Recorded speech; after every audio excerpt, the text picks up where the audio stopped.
wafdigeena aan aad ugu faraxsannahay iyo iyagu naftooda wasiirada wasiir xigeenada wasiir dawle iyo xildhibaano iyo sanataro iyo saxaafad inta joogtaba assalaamu calaykum waraxmatullaahi tacaala wabarakaatuhu salaan kadib waxaan aad u soo dhawaynaynaa oo aan ku faraxsannahay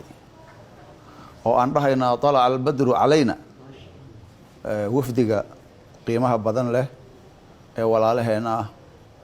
ee saakay noo soo safray gurigooda ka soo safray gurigooda u soo safray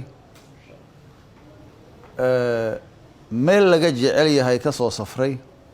meel laga jecel yahayna yimid waxaan leeyahay soo dhowaada gurigiini labaad ku soo dhowaada airportkiini labaad ku soo dhowaada walaalihiin oo idin jecel ku soo dhowaada waddankiini ku soo dhowaada insha allahu tacaala aad baa loogu faraxsan yahay dadkan hadda joogo maanta aan u jeedo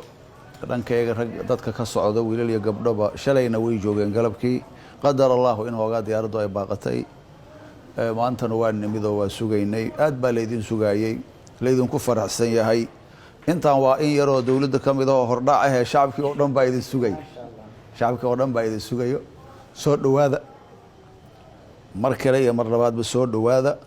insha allahu tacaala waqti iyo farxad iyo rayn baan isla qaadan doonaa wajazaakum allahu khayr